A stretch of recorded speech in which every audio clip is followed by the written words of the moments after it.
Deep in the Peruvian desert stands a silent city older than the pyramids of Egypt. This is the Caral Civilization, the first and most ancient society to arise in the Americas. For thousands of years, its secrets were buried under the sands, but today we face its greatest enigma. Scattered across this ancient metropolis are 25 monumental structures, each one a puzzle that defies easy explanation. By the end of this exploration, you will know the profound mysteries of a civilization that mastered its world without metal, without the wheel, and seemingly without war. Why did they build a pyramid with earthquake-proof foundations 5,000 years ago? What was the purpose of a sunken plaza with perfect acoustics? The answers are not simple, and they challenge everything we thought we knew about the dawn of human society. What does it mean to find such advanced harmony in humanity's earliest chapters? At the heart of this ancient city rises its most commanding feature, the main pyramid of Caral. This colossal earthen mound stands over 90 feet tall, a terraced monument built from millions of woven reed bags filled with stones, a technique known as shikra. Imagine the sheer human effort, thousands of hands carrying these bags up ramps, all without the aid of metal tools, pack animals, or even the wheel. Yet the precision is breathtaking. The pyramid's base is a near-perfect rectangle, and its central staircase aligns precisely with the cardinal directions. This was no haphazard pile of earth. Every angle, every terrace was a deliberate act of cosmic engineering. But for what purpose? The pyramid's summit holds a sunken circular plaza and a ceremonial fire pit, suggesting rituals that connected the people to the heavens. Was this a temple for priests to commune with the gods, or an astronomical observatory for tracking the stars? The silence at the top is profound, broken only by the desert wind, a haunting reminder that the voices of those who built it are lost to us. We can see their work, but we cannot hear their prayers. Who were these master builders who orchestrated such a monumental project, and what belief was so powerful it compelled them to reshape the very landscape for generations? But the main pyramid does not stand alone. At its feet lies a structure so different in design it feels like a conversation between earth and sky. This is the circular sunken plaza, a vast, perfectly round amphitheater carved directly into the desert floor. Walking down its concentric steps, you leave the towering height of the pyramid behind and enter a space of intimate enclosure. The geometry here is flawless, a circle within a circle, with staircases marking the cardinal points like a compass made of stone and packed earth. This precision was not merely decorative. Stand in the very center of this plaza and speak in a normal tone. Your voice carries with unnatural clarity, bouncing off the curved walls to reach every corner. A whisper from the center can be heard at the edges. A simple chant could envelop hundreds of people. This was engineered acoustics 5,000 years ago. So what filled this ancient theater? Was it the solemn voice of an astronomer calling out the rise of a particular star over the notch in a distant hill? Was it the gathered community listening to leaders or witnessing sacred dramas under the open sky? Or was it the rhythmic beat of music and movement, a ritual performance that used the very sound of the earth to unite every heart present? The plaza has no roof because its ceiling was the cosmos itself. In this space, the people of Caral were not just looking up at the universe, they were building a stage where heaven and community met. The silence it holds now is not empty, it is waiting, still resonating with the echo of a society that understood the profound power of a shared experience. This mastery of sound and space points to a society deeply attuned to unseen forces, a connection made tangible in the very element that gives life and light. High atop another of Caral's great pyramids, archaeologists uncovered a small, stone-lined chamber that held a mystery of perpetual flame. Known as the altar of the sacred fire, this structure contained layers of ash and charcoal, revealing a fire that burned continuously, not for days or weeks but for generations. Think of that for a moment. In a world lit only by the sun, moon, and open flame, keeping a single fire alive for a century is an act of profound dedication. It requires constant vigilance, a relay of caretakers across lifetimes, a sacred duty never to let the light go out. This was far more than a practical source of heat or a cooking fire. This flame was a living entity, a direct line to the divine. Was it an eternal offering to the gods, a stream of smoke carrying prayers ever upward?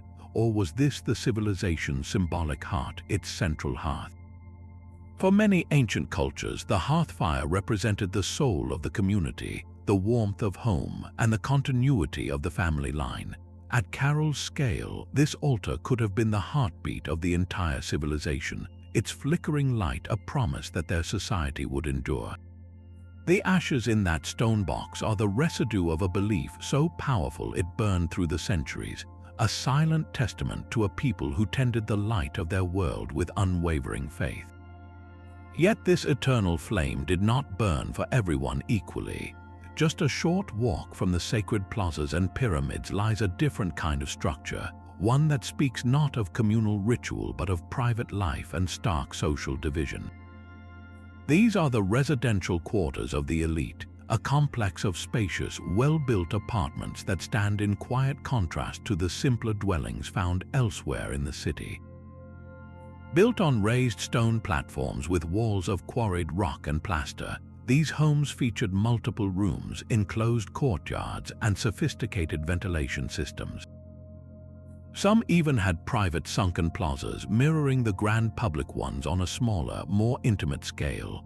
The quality of construction here is exceptional, designed to last for centuries, which they did. This was not a neighborhood of huts. This was a planned district for a privileged class, a clear architectural declaration that Caral was not an egalitarian village. A distinct social hierarchy was literally built into the landscape, with the elite living closest to the sacred power of the temples and pyramids. The mystery this presents is profound.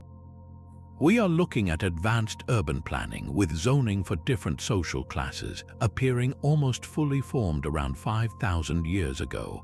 Where did this blueprint for a complex society come from?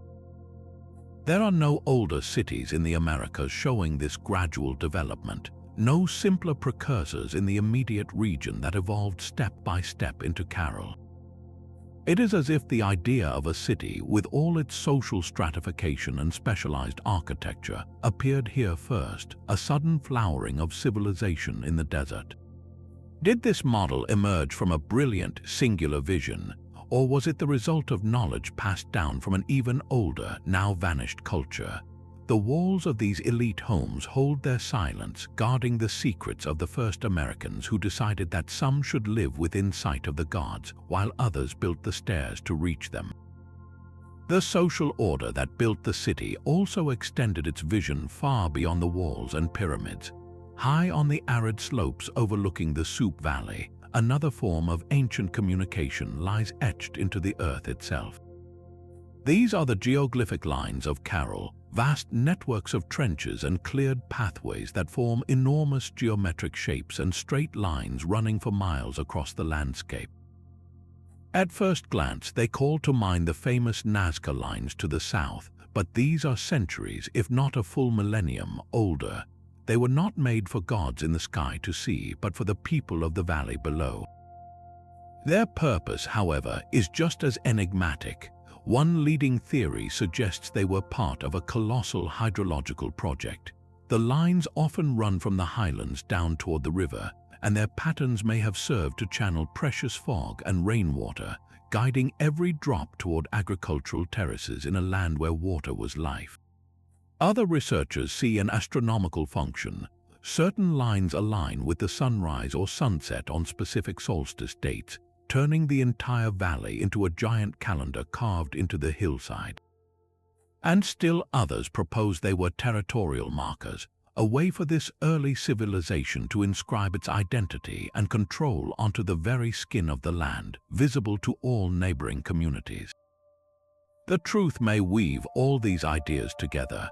A single line could be a water channel, a solar marker, and a statement of ownership all at once. This reveals a society thinking on a staggering scale, not just building monuments but engineering their entire environment. They were not merely occupying the valley, they were in a conscious, sacred dialogue with it, using stone and soil to write a message about order, survival, and connection that we are still struggling to read.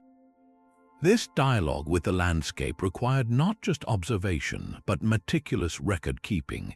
Within a modest complex of buildings separate from the grand temples, archaeologists made a discovery that rewrote our understanding of early bureaucracy. This is the Quipus administrative area, a room where the civilization's memory was stored not in clay or stone, but in intricate tangles of string. Here, they uncovered a collection of Quipus, the famous knotted string devices used by the Inca thousands of years later. Finding them at Caral was a revelation, proving this complex data system was not an Inca invention, but a technology with roots stretching back to the very dawn of Andean civilization. A quipu is a main cord from which dozens of smaller pendant strings hang. The information is encoded in a breathtakingly sophisticated way. The position of a knot, its type, whether a simple overhand knot or a complex figure 8, the color of the cord, the spin of the thread, and the spacing between knots all held specific meaning. It was a three-dimensional, tactile language of numbers and categories, a binary code crafted from cotton and wool. Through this system, administrators could track vast inventories of goods, census data, agricultural yields, and perhaps even celestial cycles. The room itself, functional and unadorned, was the civilization's accounting office, its server room. Imagine a keeper of the Quipus, his fingers flying over the cords, adding a new knot to record a shipment of dried fish from the coast, or adjusting the tally for a harvest of cotton. This was how they managed a complex economy without a single written word, and that is the profound tragedy. We have found the medium, but we have lost the message. The specific knowledge tied into those knots, the detailed records of their history, their trade agreements, their stories, disintegrated with the last person trained to read them. The Quipus from Caral are silent now, a library of data we can see but cannot decode, holding the intimate ledger of a society's daily life forever just beyond our grasp. Beneath the orderly streets and plazas, Caral holds another layer of secrets. While excavating near the central pyramids, archaeologists uncovered a series of enigmatic subterranean rooms, perfectly circular chambers dug deep into the dry earth. These were not tombs or trash pits. Their walls were carefully plastered and smoothed, and their construction was as precise as anything built above ground. Descending into one of these spaces feels like entering a different world, a cool, silent pocket cut off from the sun and wind of the desert. The immediate question is obvious. Why would a civilization invest so much effort to create perfect circles underground? One compelling theory points to sacred storage. In many ancient cultures, circular, sunken spaces were considered liminal zones, thresholds between the world of the living and the underworld. What better place to keep the civilization's most powerful ritual objects, the items too charged with spiritual energy to be left in the open? These chambers could have been holy vaults, safeguarding sacred textiles, ceremonial staffs, or the revered Quipus that held their most important knowledge. Another possibility is even more intimate. These chambers could have been spaces for initiation rites or vision quests. The complete sensory deprivation, the isolation from the community above, would have been a powerful tool for spiritual transformation. A young person entering such a space for days might emerge having seen visions, ready to take on a new role in a society deeply connected to the unseen. Yet the most practical explanation is equally fascinating. Some researchers note the chamber's positions and suggest they were part of a city-wide utility system. Their shape and depth could have served as clever cisterns to collect precious groundwater, or as part of a sophisticated ventilation network, using the temperature difference between the cool underground and the hot surface to draw fresh air through connected tunnels. Perhaps the truth is a blend of all three. A single chamber might have stored sacred goods, hosted profound rituals, and also functioned as a thermal regulator for the city.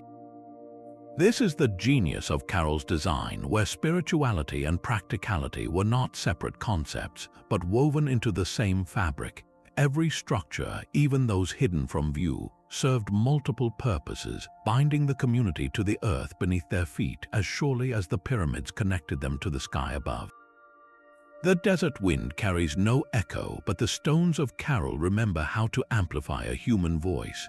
Among its many plazas, one stands out not for its size or grandeur, but for its uncanny auditory properties. Known simply as the amphitheater, this semicircular terraced structure is carved into a hillside, facing a wide, open space below. Its design is deceptively simple, a curved wall of stone and packed earth rising in gentle steps. Yet step onto the central speaking platform, a single flat stone set before the curve, and speak in a normal, conversational tone. Something extraordinary happens. Your voice does not just project forward, it seems to wrap around you, filling the entire amphitheater with a clear, resonant sound that requires no effort or shouting. The architecture acts as a natural sound reflector, catching the vibrations of speech and bouncing them back to the audience with focused clarity. A person standing at the very top row, dozens of feet away and above, would hear the speaker as if they were standing right beside them. This was not an accident. The angles of the walls, the depth of the steps, the very materials used, all were calculated to achieve this effect 5,000 years ago. So what filled this ancient sound chamber? The most obvious answer is oratory. A leader, perhaps a priest or a wise elder, could address hundreds of people without strain, their words carrying authority and intimacy simultaneously. This was a tool for social cohesion, for sharing news, laws, or divine proclamations in a culture without written text, ensuring the message was heard exactly as intended by every member of the community. But the purpose likely went far deeper than simple public address. Think of the potential for musical performance. A single flute or a set of panpipes played from that central stone would have its notes lifted and blended by the architecture, creating a rich, immersive soundscape. Drum beats from that spot would not just be heard, they would be felt in the chests of the gathered crowd, a physical rhythm synchronizing heartbeats. This space could transform music from entertainment into a powerful ritual tool, altering states of consciousness and unifying the group in a shared sensory experience. And then there is the possibility of auditory illusion. Some researchers suggest that with multiple speakers positioned in specific spots, the amphitheater could create the effect of a disembodied voice, a sound that seemed to come from the air itself or from the surrounding hills. Imagine a ceremony where the voice of an ancestor or a god appeared to speak from the stones, a miraculous event engineered by unseen hands. This was not just a stage, it was an instrument. The people of Caral understood that sound was a physical force, a vibration that could shape emotion, belief, and social order. In this quiet bowl of earth, they built a machine for the human voice, a testament to their desire not just to be seen, but to be profoundly, unmistakably heard.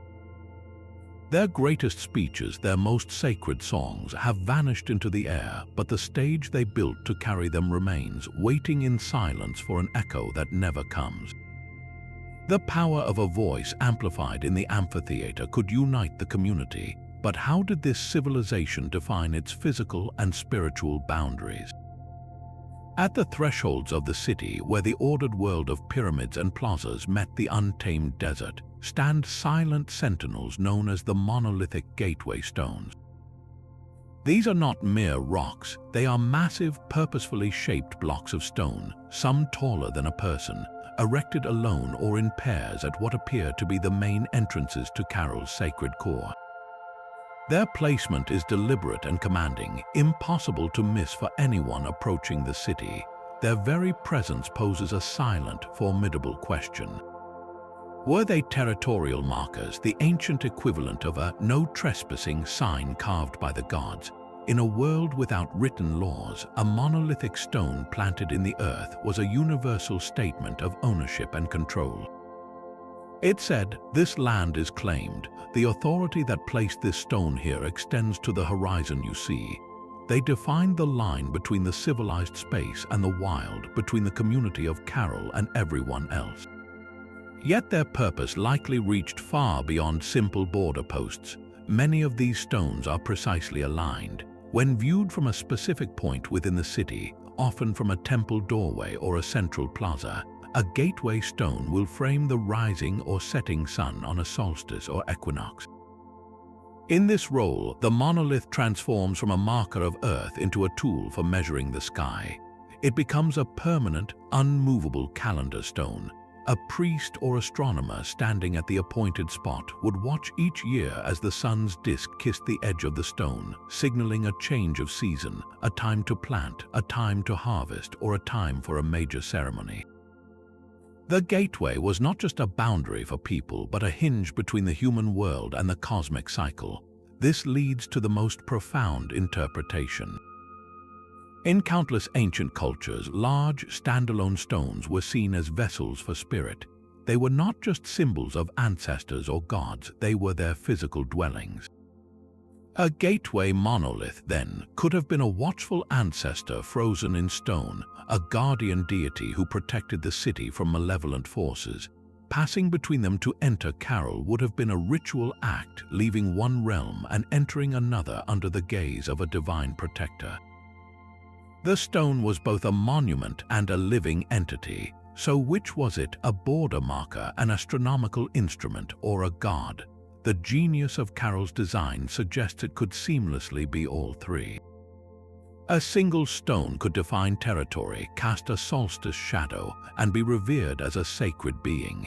It was a multifunctional anchor point for their entire worldview, blending law, science, and religion into one immutable piece of the landscape. These silent gatekeepers held the entire conceptual map of the Caral civilization, telling visitors where the city was when the year turned and under whose watchful eye they now walked.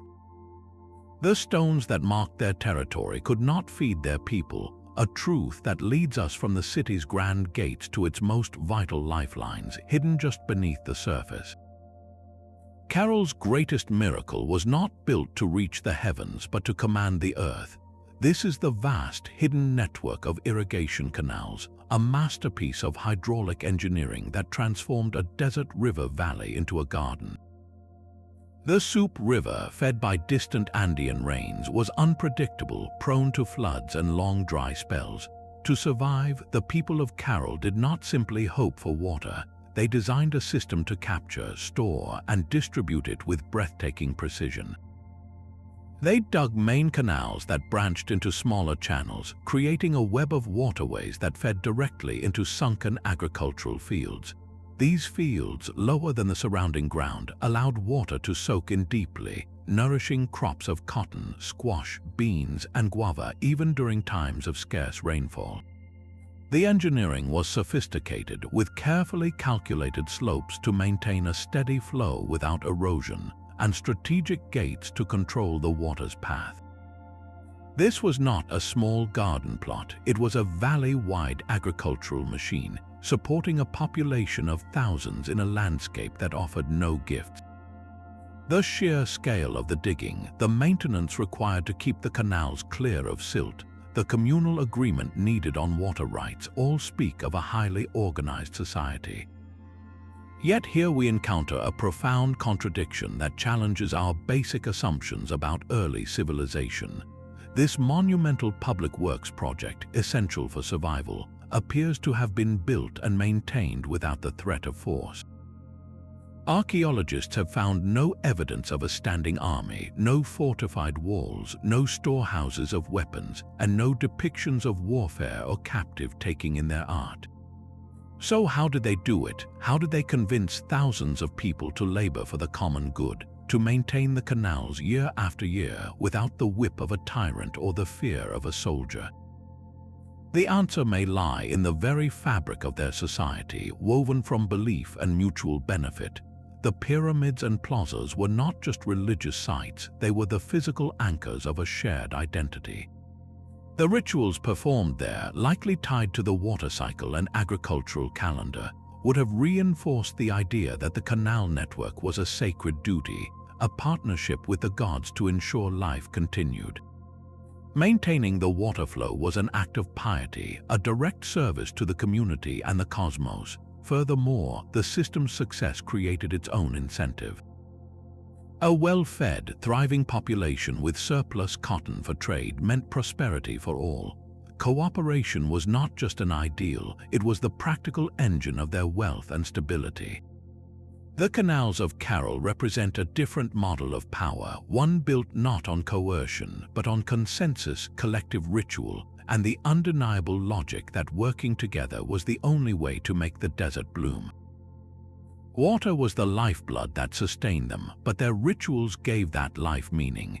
Within the sacred core of the city stands a structure that embodies a fundamental principle of their world, the platform of the dual staircase. Unlike the towering pyramids, this is a wide, low platform, yet its design is charged with intentional symbolism. Its most striking feature is two identical, perfectly symmetrical staircases that ascend from the ground level to the platform summit. They are mirror images separated by a central dividing wall, each one a path to the same destination. This architectural choice is far from arbitrary. In a civilization that saw the universe as a balance of complementary forces, the dual staircase is a physical diagram of their cosmology. One side may have represented the sky realm, the domain of celestial gods and ancestors, while the other embodied the earth, the source of water, fertility, and life. Another interpretation sees the duality of male and female principles, two halves of a whole necessary for creation and societal harmony. The platform itself, where the two paths met, was the point of synthesis, the place where these opposing forces were ritually united. But this was not just a static symbol, it was a stage for dynamic ceremony. Imagine a ritual procession. Two separate groups, perhaps priests and priestesses, or representatives from different moieties of the society, would begin their ascent at the same moment, each on their own staircase. Moving in parallel, step by step, they would rise together yet remain apart, visually enacting the separation of the cosmic realms. Only upon reaching the top platform would they converge, their separate journeys culminating in a shared ritual space. This physical act of climbing separate paths to a unified goal was a powerful metaphor for their entire society, demonstrating how different groups or principles could work in parallel toward a common spiritual purpose. The sound of their footsteps on the stone, the rustle of ceremonial garments, the chant rising from two choirs becoming one, all of it transformed architecture into experience. The platform was a machine for manufacturing sacred unity, proving that for the people of Caral, balance was not a passive state, but a ritual achievement climbed toward with every step. The city's ambition is carved into a hillside, a monument frozen in time. Among Caral's 6 major pyramids, one stands apart not for its grandeur, but for its profound incompleteness. This is the unfinished pyramid, a structure whose upper terraces are rough, uneven mounds of construction fill, lacking the final layer of stone facing and plaster that would have made it gleam in the desert sun. It was abandoned mid-build, its shikra bags of stone still spilling from the unfinished edges like a sentence cut off. This single structure is a time capsule of interruption, a stark contrast to the pristine perfection of the city's other monuments. The question it screams is simple yet haunting. What happened here? The most dramatic theory points to a sudden, catastrophic crisis. A massive earthquake, a prolonged and devastating drought, or a virulent epidemic could have struck the population so hard that continuing such a monumental project became impossible overnight. The workforce may have been decimated, or survival itself became the only priority, leaving the pyramid as a ghost of their former aspirations. Yet the evidence around the city does not support a single violent end. There are no signs of conflagration, no mass graves from conflict or plague. This leads to a more subtle and perhaps more unsettling possibility. Perhaps it was not a physical disaster but a spiritual or political one. The pyramid may have been commissioned by a particular ruler or priestly faction whose power waned before the project was done. A shift in religious doctrine, a new celestial alignment deemed more important, or internal strife could have redirected the community's labor and devotion to a different site, leaving this one as a monument to a fallen ideology. The stones were simply never told to continue, and then there is the quietest explanation of all. Maybe the abandonment was not sudden but gradual. The pyramid could represent the final, ambitious expansion of Caral, a project begun during the civilization's twilight as its influence was already fading.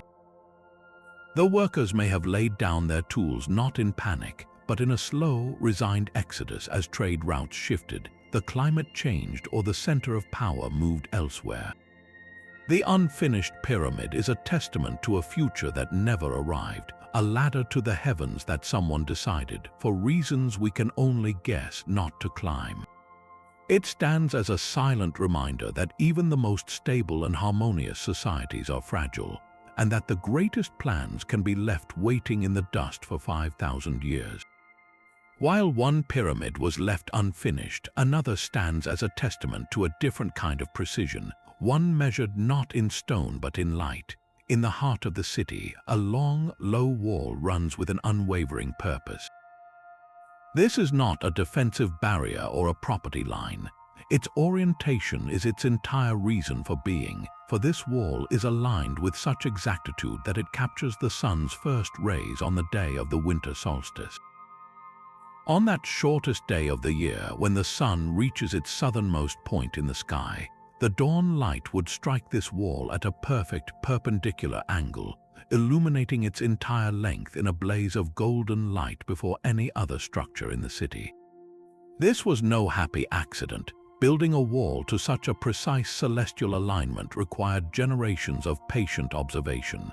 It means that for years, perhaps centuries, someone was marking the sun's creeping path along the horizon, noting its most extreme positions and translating that cosmic data into a permanent line on the Earth. The knowledge was then locked into architecture, creating a giant, immovable calendar that would function for millennia. This wall was their clock and their almanac. The solstice was a pivotal moment in their year, marking a turning point. The sun, having retreated south for months, would now begin its journey back, promising the return of longer days and, crucially, the coming of the rains and the new growing season. The alignment transformed a celestial event into a public spectacle. Imagine the community gathering in the chill pre-dawn of the solstice, facing this wall. As the sun crested the distant hills, its light would not just arrive, it would announce itself along the entire length of the stone, a ribbon of fire confirming that the cosmic order was intact and the cycle was turning. This was science in service of survival and spirituality. By anchoring their calendar in stone, they removed all doubt. The priests did not have to argue about the date. The farmers did not have to guess when to prepare their fields. The sun itself, channeled by their own architecture, gave the command. It was a contract with the universe, written in light and shadow, proving their world was predictable, orderly, and deeply connected to the movements of the heavens. The precision of their solstice wall speaks to a society that listened to the cosmos, but they also created their own celestial harmonies. In a modest enclosure near the central plaza, archaeologists unearthed a treasure that resonates with a different kind of power. Here, carefully stored, was a collection of musical instruments, the largest of its kind from this ancient era. There were antaras, the classic Andean panpipes, and cornets, all meticulously crafted from the bones of condors and pelicans. This was not a casual assortment of noisemakers. Each instrument was a work of sacred art, fashioned from the very essence of sky and sea. The condor, the great raptor that soars at impossible heights, was a direct messenger to the celestial realms. The pelican, a coastal bird, connected them to the distant Pacific Ocean, the source of vital trade and sustenance. To make music from these bones was to literally breathe life into the spirits of the air and water, to channel their power through human breath. The craftsmanship is astonishing. The bone tubes are cut to precise lengths to produce specific pitches, and some are even decorated with delicate engravings. These were not for a lone shepherd's amusement. This was a curated ritual orchestra. Imagine the sound in one of Caral's acoustically perfect plazas. A musician would raise a condor bone antara to their lips, and the breath that moments before was inside a human body would now vibrate through the hollow wing bone of a sky god, producing a clear, reedy note that carried across the assembled crowd. The sound itself was considered sacred, a physical vibration that could please the gods, summon rain, or heal the sick. Music was not entertainment here, it was a form of engineering for the soul and the environment. The very act of playing was a cooperative ritual, requiring multiple musicians to blend their breaths and rhythms, mirroring the societal cooperation that built the canals and pyramids. This enclosure of instruments reveals a civilization that understood sound as a fundamental, tangible force. They built with stone to shape their physical world, and they composed with bone and breath to shape their spiritual one, proving that their famed peace was not a passive silence but an active, harmonious creation. Rising in a cascade of flat, artificial plateaus against the hillside is a structure of a different order entirely. This is the multi-level terraced complex, a sprawling architectural puzzle that feels more like a vertical neighborhood than a single building. Carved and built into the slope, its series of wide, level platforms are connected by ramps and staircases, creating a tiered city within the city. Each terrace is a world of its own, bordered by low walls and dotted with the foundations of smaller rooms, storage pits, and open courtyards. The scale is immense, designed not for a single family, but for the coordinated activity of many. So what was the purpose of this intricate, layered hive? One compelling theory sees it as the civilization's administrative heart. The separate terraces could have housed different bureaucratic functions, with one level dedicated to the keepers of the Quipus, tallying cotton harvests, while another managed the distribution of goods from the coast. The controlled access via ramps would have allowed for supervision and order, turning the complex into a machine for governance. Yet the design also suggests a bustling marketplace. The open plazas on each terrace are perfect for stalls and barter, with goods flowing up and down the ramps. Imagine the scene with fish from the Pacific, colorful fruits from the valley, and intricate textiles changing hands, the air filled with the hum of commerce and the scent of spices. But there is another, equally fascinating possibility. This could have been a dedicated residential and workshop complex for a specific guild of artisans. Perhaps the master builders who engineered the pyramids lived and worked here, with one terrace for stonecutters, another for the weavers of the massive shikra bags, and another for the plasterers who gave the monuments their smooth finish. Living together would have fostered the passing of trade secrets from master to apprentice, creating a permanent, skilled labor force right in the city's heart. The very architecture supports this, with smaller, uniform dwellings suggesting communal living, and certain areas showing evidence of specialized craft debris. This complex challenges our simple categories. It may have seamlessly blended all these functions, a place where administrators tracked the materials that artisans used, which were then sold in a market that funded the state. It represents the practical engine of Caral, the organized, multi-story reality behind the spiritual symbolism of the pyramids. Here, the civilization's harmony was not just prayed for, it was logistically managed, one deliberate terrace at a time.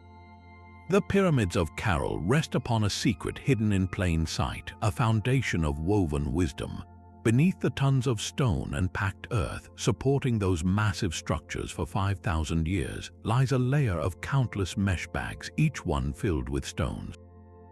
These are the shikra bags, a simple yet revolutionary technology that may be the earliest known form of earthquake-resistant engineering in the world.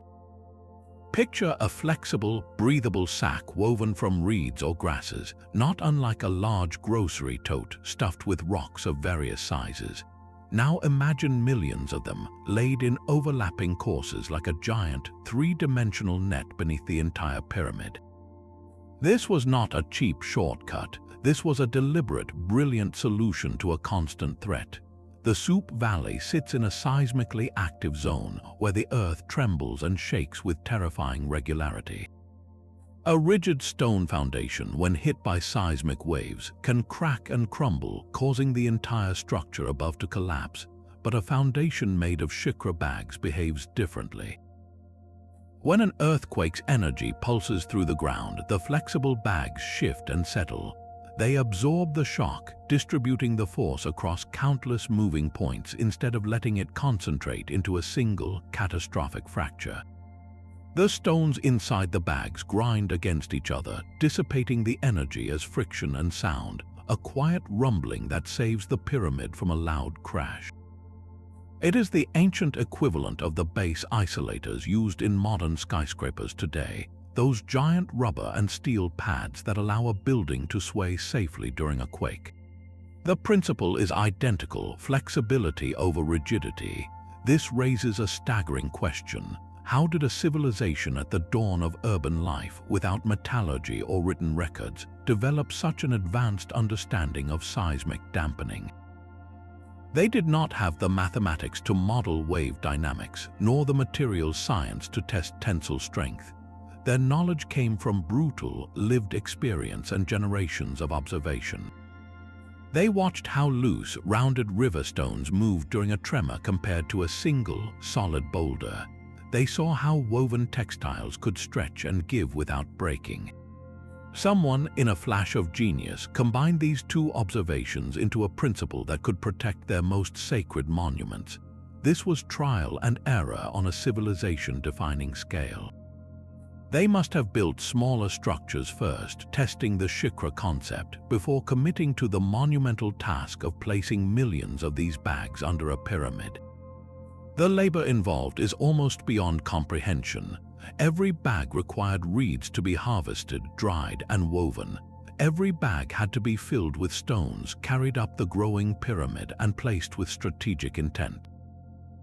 This was an act of faith in a technology they themselves had invented, a collective bet that their woven net would hold the heavens steady when the earth itself refused to be still. In those humble bags, we see not just engineering, but a profound philosophical choice. They chose to work with the chaos of their world, to build a give into their foundations, understanding that survival sometimes means learning how to sway. Smoke carries more than just the scent of burning wood. In a secluded complex away from the main plazas, a cluster of low, circular structures holds the chemical memory of Caral's most intimate rituals. This is the ceremonial hearth complex, a series of carefully constructed fire pits, each one a stone-lined bowl set within its own architectural space. Unlike the grand altar of the sacred fire meant to burn eternally, these hearths were for specific, repeated ceremonies. Archaeologists here did not just find ash, they conducted meticulous chemical analyses on the residues caked into the stone, and what they discovered opens a window into a mind-altering spiritual practice. The residue told a story in molecules. Alongside the charcoal of various woods, the tests revealed traces of burned seeds, marine shells, and fragments of brightly colored minerals. These were deliberate offerings, transforming common materials into sacred smoke. A piece of spondylus shell, traded from the warm waters off Ecuador, would crackle and release its essence as an offering to the ocean gods. A handful of vibrant red cinnabar or blue-green malachite, ground and cast into the flames, would color the smoke itself, turning the very air into a visible prayer. But the most revealing discovery was the presence of psychoactive compounds. Residue from certain hearths contained chemical signatures of plants known to induce altered states of consciousness.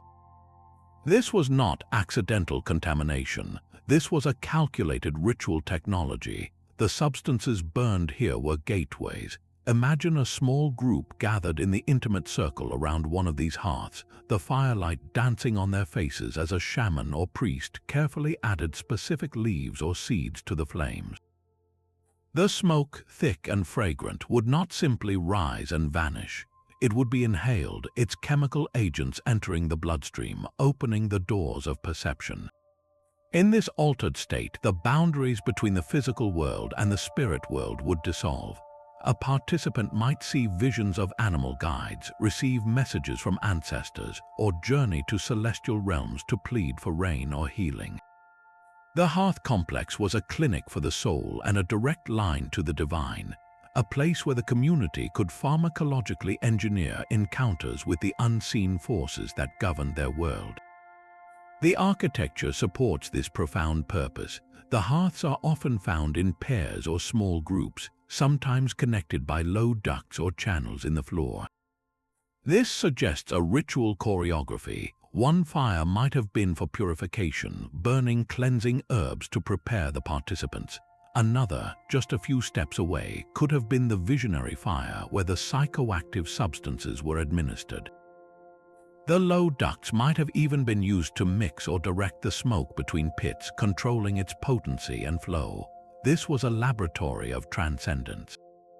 The rituals performed here were likely tightly controlled, led by specialists who understood the precise dosages and sacred formulas. They were not recreational, they were essential acts of maintenance for the cosmos and the community. To solve problems, a drought, a sickness, a social rift, the people of Caral did not only build canals or hold meetings, they also gathered in the flickering dark of the hearth complex, breathed in the sacred smoke, and sought answers in a realm where stone and spirit met. The silence in these circular rooms today is not empty, it is saturated with the echoes of 5,000-year-old visions, a testament to a civilization that sought harmony not just in their city plans, but in the very chemistry of their communion with the infinite. The chemistry of sacred smoke connected them to the spirit world, but their survival depended on an even deeper connection to the physical one. Perched on a high terrace with an unobstructed view of the horizon lies a structure of stark, functional beauty, the observatory platform. This is not a pyramid aiming for the heavens, but a wide, flat stone stage built for watching.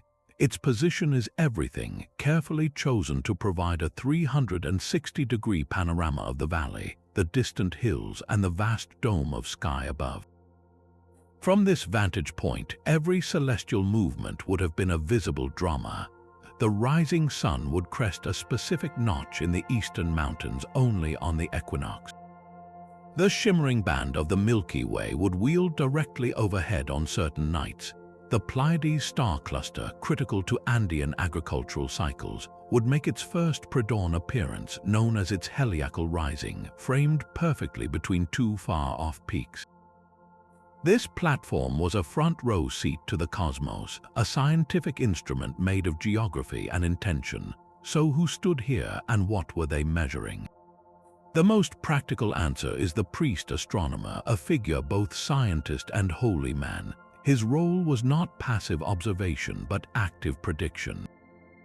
By tracking the sun's slow migration along the horizon, he could pinpoint the solstices with absolute precision, marking the year's turning points. Watching for the first appearance of the Pleiades before sunrise would signal the imminent arrival of the life-giving rains and the exact time to begin planting. This was not abstract knowledge, it was the operational manual for their entire civilization. A mistake in timing could mean a failed harvest and starvation for thousands. The platform transformed celestial patterns into a calendar that dictated every agricultural activity, from digging irrigation canals to sowing seeds. Yet its purpose almost certainly blended the practical with the profoundly sacred. The same astronomical events that guided the farmers also dictated the ritual calendar. The solstice was not just a solar extreme, it was a day of maximum power when the sun god was at his weakest or strongest, requiring ceremonies to ensure his return and strength. The heliacal rising of the Pleiades might have been celebrated with festivals of renewal, music from the condor bone flutes filling the plazas as the community gave thanks for the coming water. The platform was the control room where the celestial schedule was read, and from which the orders for both field labor and temple ceremony were issued. One can almost see the keeper of this platform, his silhouette against the dawn, raising a simple wooden sighting device to confirm a star's position before turning to send a runner down to the city below. His message would set in motion a chain of events, from the opening of water gates in the canals to the preparation of offerings at the sacred hearth. In this one open space, science, religion, and survival were fused into a single act of observation, proving that for the people of Caral, watching the sky was the most vital work of all. The astronomers' predictions from the high platform would have been worthless without a place to hold the bounty they helped create. Tucked against the slopes, away from the ceremonial core but positioned for easy access, stand the unassuming giants of Caral's practical genius, the storage silo complex. These are not small grain bins, but massive, circular structures built of stone and adobe, some reaching over 10 feet in diameter, with thick, insulated walls designed for one critical purpose: preservation. Their very design is a lesson in ancient climate control. The circular shape minimized corners where moisture and pests could gather, while the thick earthen walls kept the interior cool and dry, shielding precious contents from the desert's searing heat and the valley's occasional damp. Their location was strategic, situated near the agricultural fields and the main irrigation canals, creating a seamless flow from harvest to storage. But what filled these enormous containers? The answer is the physical wealth of the civilization. Primarily, it was food, vast quantities of dried beans, squash, and guava, the caloric foundation that fed thousands of people year-round. Then there was cotton, the white gold of Caral, stored in bales. This was not just for local clothing.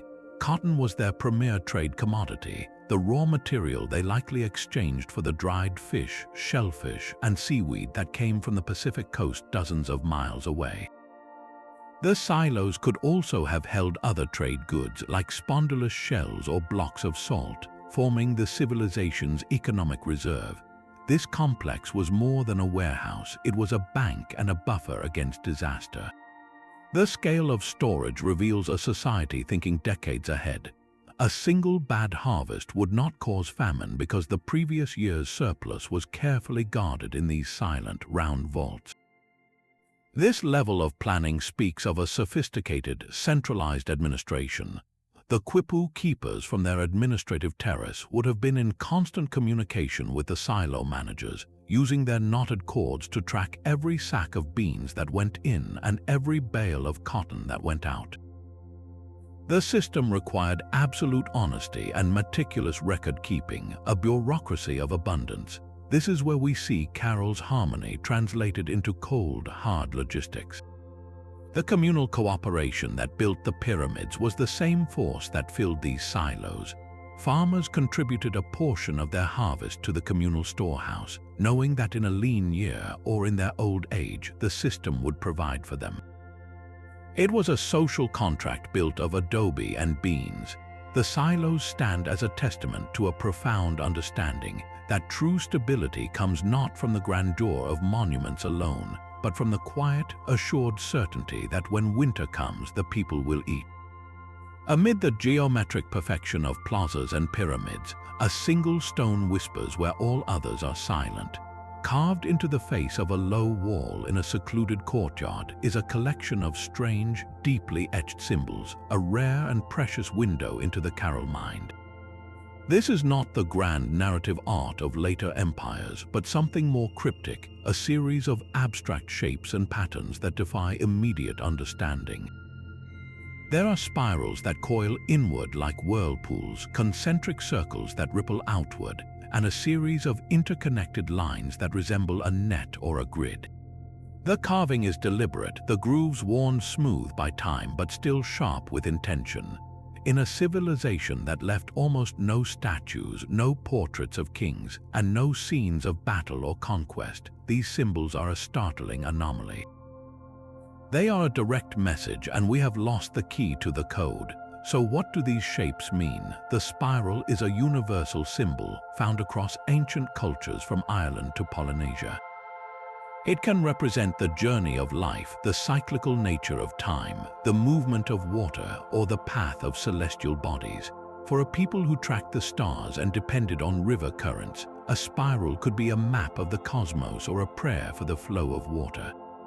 The concentric circles might depict waves, ripples from a stone dropped into the Soup River, or they could symbolize the layers of reality from the earthly realm to the spiritual heavens.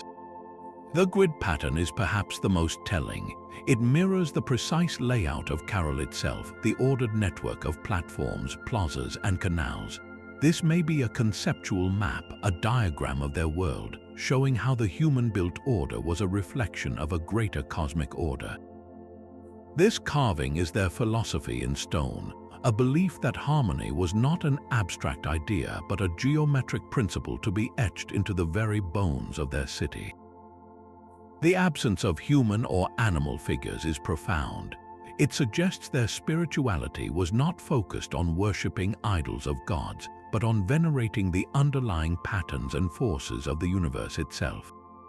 They were not painting portraits of deities, they were drawing blueprints of creation. This solitary wall transforms our understanding. The people of Caral were not artistically simple, they were conceptually profound. They chose to express their deepest beliefs not through images of power, but through the silent, elegant language of mathematics and symbol, a language we can still see but can no longer fully speak. The symbols carved into stone spoke of cosmic order, but the true blueprint of Caral's power was laid across the valley floor. Radiating from the city like stone arteries, a network of engineered causeways and roads connected Caral to smaller settlements, agricultural zones, and distant resource centers. These were not simple footpaths worn by time. They were formal, constructed highways built with stone-lined edges, carefully graded surfaces, and drainage channels to withstand the harsh desert environment. Some were wide enough for a procession, others narrow and direct, all pointing to a coordinated vision that bound the entire Soup Valley into a single, integrated system. This was the civilization's circulatory system, and its purpose pumped the lifeblood of goods, ideas, and authority in every direction. The most immediate function was economic. These roads were trade routes in stone. From the highland communities came obsidian for tools, colorful dyes, and perhaps ceremonial herbs. From the satellite villages in the valley came surplus cotton, beans, and squash, tribute or trade flowing toward the urban center. And most crucially, the roads led to the Pacific coast, dozens of miles away. Along these precise pathways came the dried anchovies, the sacks of shellfish, and the bundles of seaweed that provided the protein and iodine essential for a large, sedentary population. The causeways turned geography into a manageable equation, ensuring that a fishing village on the coast and a cotton field in the desert were functionally neighbors, bound by a paved commitment to mutual survival. But the purpose of these roads ran far deeper than commerce. Their very construction was an act of political statement and control. To build a formal road from your capital to a smaller settlement is to literally lay claim to that community. It says, "You are connected to us. Our authority, our customs, and our protection extend down this line." The road network allowed Caral's administrators and priests to travel efficiently to outlying areas, to collect goods, to oversee labor projects, and to perform the unifying ceremonies that reinforced a shared identity. A road is a two-way conduit, however. It also brought people from the periphery into the heart of the civilization for market days and grand festivals at the solstice or equinox. A farmer from a distant terrace walking the formal causeway into the city would experience a gradual, awe-inspiring revelation. The pyramids would rise slowly on the horizon, growing larger with each step. The acoustics of the plazas would become audible. The smell of burning offerings from the ceremonial hearths would fill the air. This journey was a physical and spiritual pilgrimage, engineered to impress upon every traveler the scale, power, and sacred order of Caral. The road was a ritual approach designed to manufacture reverence before a visitor even set foot in the main plaza. This integration likely fostered a remarkable cultural cohesion across the valley. The standardized architecture of the platforms, the shared ceramic styles, and the consistent use of quipu for record-keeping found at smaller sites all suggest that Caral exported not just demands but a complete cultural package. The roads carried more than dried fish. They carried blueprints, ritual knowledge, and artistic styles. A priest traveling from Caral could bring the precise astronomical alignments for a new temple platform in a smaller community. An artisan could bring the technique for weaving the sacred shikra bags. The network ensured that the valley did not develop in isolated pockets, but as a unified civilization speaking the same architectural and spiritual language. The causeways were the strings that tied the pearls of settlement into a single necklace, with Caral as the central, gleaming jewel. This raises a final, poignant thought. When the civilization eventually faded, when the pyramids were slowly abandoned and the plazas fell silent, these roads did not vanish. They remained, lines on the landscape pointing to a center that no longer pulsed with life. For centuries, perhaps millennia afterward, people may have still used these ancient highways, walking over stones laid for a purpose they had forgotten, following a path to a mystery whose origin was lost to legend. The roads outlasted the civilization that built them, a skeleton of connection holding the memory of a unified valley long after the heart had stopped beating. Yet the most vital element in their desert world demanded its own sacred space. At the confluence of a main irrigation canal and a processional avenue stands a complex unlike any other, the water temple and reservoir. This is not a single monument, but a harmonious sequence of structures designed to transform a practical necessity into a profound spiritual experience.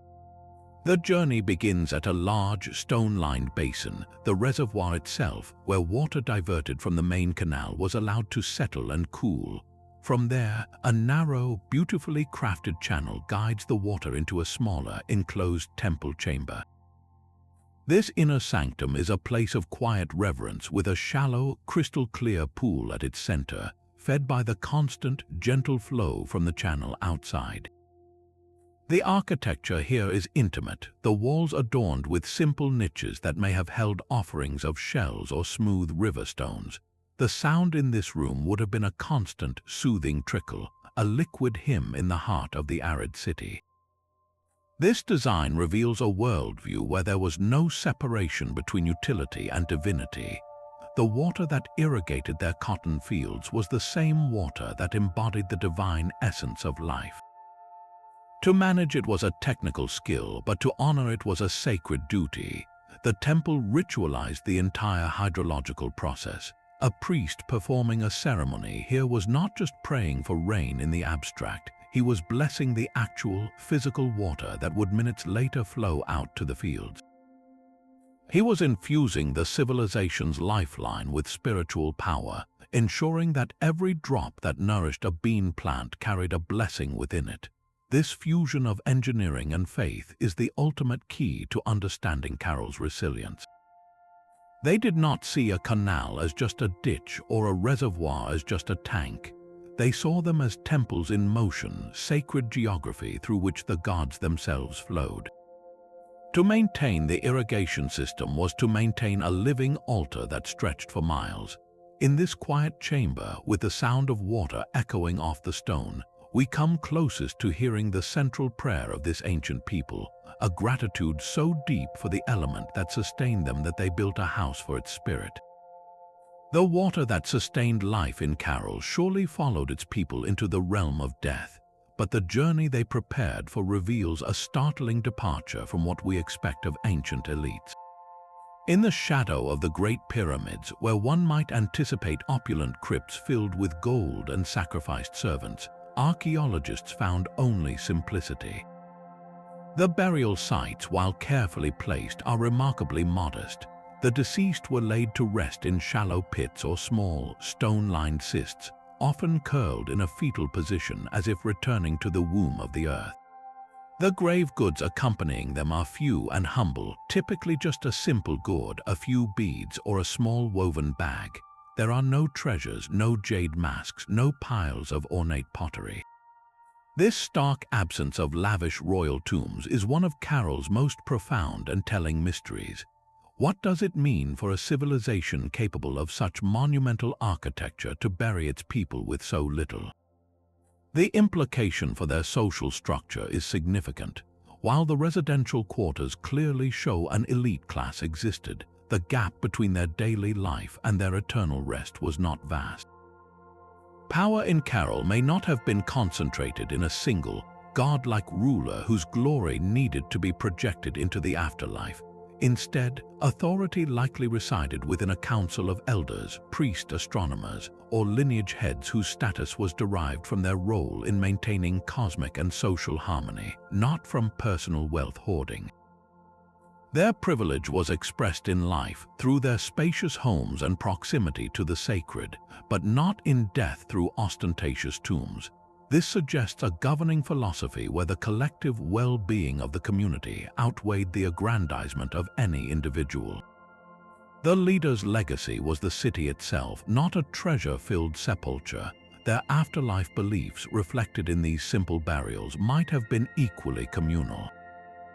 Perhaps they believed the soul's journey did not require material provisions from this world, but instead relied on the continued memory and rituals performed by the living community at the pyramids and plazas.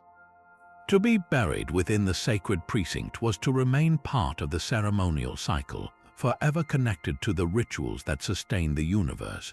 A gourd of water or a few seeds might have been symbolic provisions for a short journey, not an attempt to take worldly wealth along. The most compelling reason for this lack of grave goods, however, may be the very foundation of Caral's identity, their apparent peace. In warlike societies where power is seized and held by force, lavish tombs serve as a final display of that coercive power, a warning and a claim etched into eternity. But Caral shows no evidence of such strife. Without the constant threat of violent overthrow, without a need to intimidate rivals even in death, the elite may have felt no compulsion to build fortresses for their corpses. Their security came from the stability of the system they helped manage, a system based on cooperation, ritual, and shared benefit. Their monument was the thriving city above, not the sealed chamber below. In the quiet, unadorned graves of Caral, we find perhaps the strongest evidence of their revolutionary social experiment, a society where true power was measured not by what you could take to the grave, but by what you left behind for everyone. Yet the simplicity of their graves does not prove an absence of conflict, a question that brings us to a line in the sand that may not exist. Scattered along the city's perimeter are the low, crumbling remains of what some archaeologists interpret as a defensive wall. The evidence is fragmentary, a series of stone foundations and eroded ridges that trace an uneven boundary around parts of the settlement. To call it a wall is already to enter a fierce debate that cuts to the very heart of understanding Caral. For every researcher who sees a purposeful fortification, another sees nothing more than a terrace wall for agriculture, a property divider, or a simple barrier against seasonal floodwaters from the Soup River. There are no imposing battlements, no arrow slits, no guard towers, nothing that clearly speaks of military architecture. If this was their great shield, it was a whisper of one. This ambiguity fuels the central mystery. Across the globe, at the very dawn of urban life, cities were defined by their walls. Jericho had its legendary fortifications. The early cities of Mesopotamia were citadels. Walls were a statement of fear and power, a necessity born from the reality that concentrated wealth attracted violence. Caral, with its abundant cotton, its stored food, and its coastal trade goods, represented immense wealth. By all the rules of human history, it should have been a target. It should have been fortified to the teeth. The apparent lack of such defenses is an anomaly so profound it demands an explanation. Could Caral truly have existed for 1,000 years without a significant military threat? The debate over that low stone line forces us to confront two radically different possibilities. The first is that the wall is exactly what it appears to be, a modest, non-military feature, and that Caral's peace was real and sustained. Their power may have been so culturally and economically dominant across the Soup Valley that they faced no organized rivals. Cooperation through shared ritual and mutual trade benefits may have been a stronger social adhesive than coercion. Their security lay in the network of roads and shared beliefs, making the entire valley a unified territory that needed no fortress at its heart. The second, more unsettling possibility is that our definition of defense is too narrow. Perhaps their walls were not made of stone, but of something far more powerful: belief and deterrence. The pyramids themselves, those towering monuments visible for miles, could have been their ultimate fortification. They were not just temples, they were statements of unimaginable organizational power. A potential aggressor seeing those structures would understand the sheer numbers, the discipline, and the divine mandate of the people who built them. Attacking Caral would not be raiding a village, it would be declaring war on the gods themselves. Their defense was psychological, a projection of invincibility crafted from earth and sky. Or perhaps the threat was so occasional, so minimal, that a simple barrier of piled stones was sufficient to turn back a sporadic raid, making a massive military investment unnecessary. The controversy over the wall leaves us with a haunting question. Were the people of Caral uniquely wise, having forged a society so harmonious it needed no battlements? Or were they uniquely lucky, existing in a brief, golden bubble of peace that would inevitably pop? Their silent stones refuse to say. This lack of clear fortification stands as one of their most compelling and puzzling legacies, a suggestion that for a fleeting moment at the dawn of civilization, humans built a different kind of dream. The dream of Caral did not exist in isolation. A short journey down the Soup Valley, another city rises from the desert, a mirror that reflects a slightly different image. This is Mauraya, a major satellite settlement that forces us to ask what the Caral civilization truly was. Was it a single capital city, or the heart of a network of specialized communities? Mauraya possesses all the hallmarks of the mother city: a central pyramid, sunken circular plazas, and elite residential quarters, yet its layout tells a distinct story. Where Caral feels like a grand, orchestrated symphony of public spaces, Mauraya's design is more intimate, its structures clustered in a way that suggests a different social rhythm. Its central pyramid, while impressive, is not the overwhelming focal point it is at Caral. Instead, the plazas and platforms feel more integrated with the living areas, blurring the line between the sacred and the domestic in a fascinating way. This architectural nuance is a clue. Mauraya was not a slavish copy, it was an adaptation. One of its most striking features is a massive, multi-room storage complex, even larger and more elaborate relative to its size than the silos at Caral. This points to a potential specialization. Mauraya may have functioned as a primary collection and redistribution hub for the valley's agricultural bounty.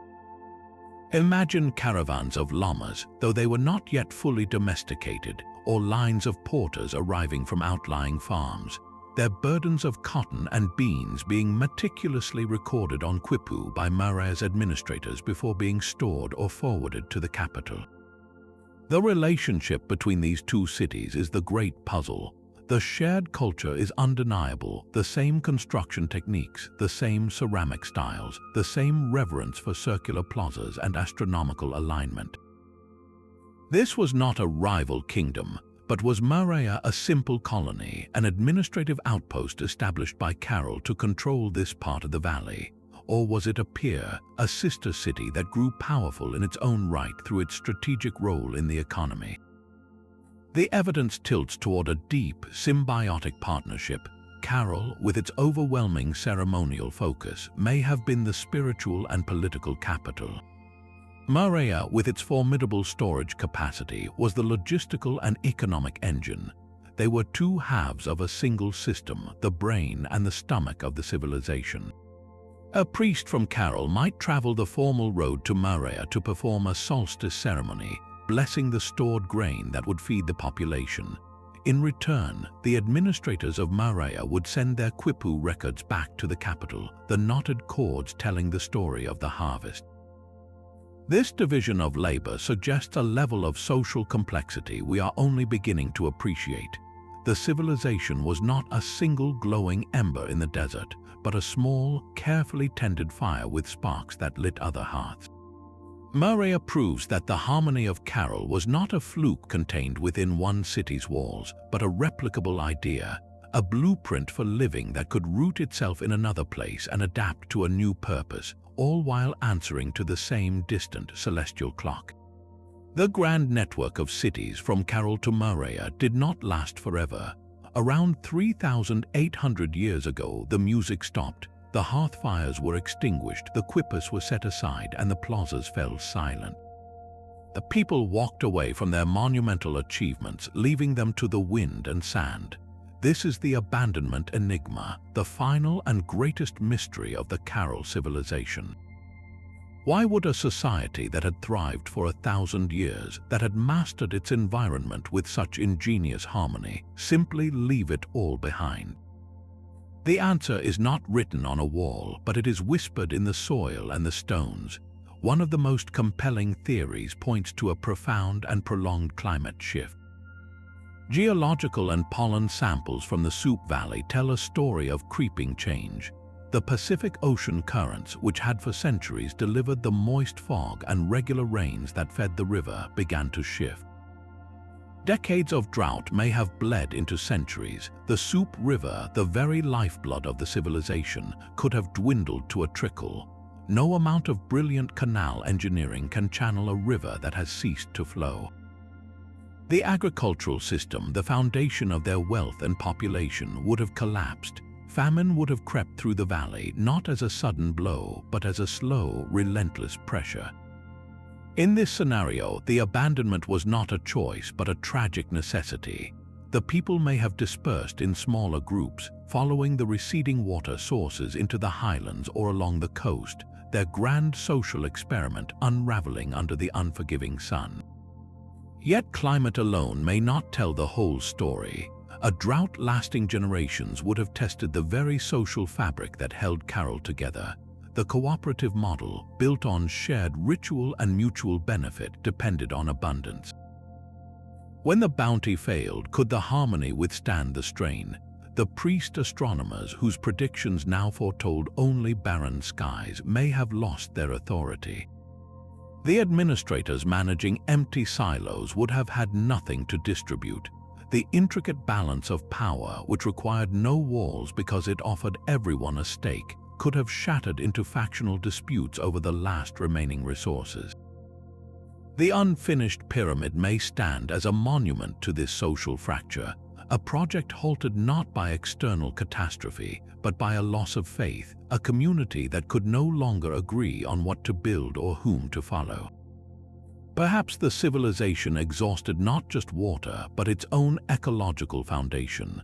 The massive demand for cotton for trade and for shikra bags may have led to deforestation and soil depletion. The very success of their system may have sown the seeds of its downfall, a quiet lesson in ancient sustainability. It is likely the truth is a tapestry woven from all these threads. A changing climate stressed the environment, which in turn strained the social contract, revealing vulnerabilities in a system that had seemed invincible. They did not fall to a conquering army, but to a slow, silent convergence of earth, sky, and human limitation. Their departure was likely as orderly as their construction, a gradual thinning out over generations until the last family packed their few belongings, took one last look at the pyramids against the sunset, and walked down the now silent causeway, leaving their city to complete its final, long conversation with the desert. 25 structures, from the earthquake-proof pyramids to the silent Quipus strings, form a portrait of a civilization that defies our oldest stories. Caral forces us to rewrite the narrative of human beginnings. It proves that monumental architecture, complex astronomy, and far-reaching trade networks did not require the grim catalysts we have always assumed.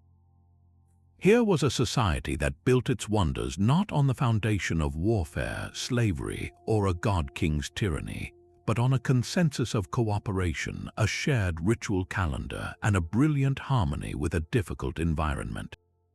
Their power was not seized, it was cultivated like the water in their canals, channeled for the benefit of the whole community. The profound silence where we expect to find weapons and fortifications is perhaps their loudest message. They achieved 1,000 years of stability through ingenuity and belief, a model of civilization that stands as a haunting, beautiful alternative in the archaeological record. So what lingers with you from this ancient city in the sand? Is it the acoustic magic of their amphitheaters, the visionary smoke from their ceremonial hearths, or the quiet dignity of their simple graves? Which of Caral's 25 unexplained mysteries makes you pause and reconsider what is possible for humanity? Share your thoughts below and let the conversation about this first chapter of the Americas continue.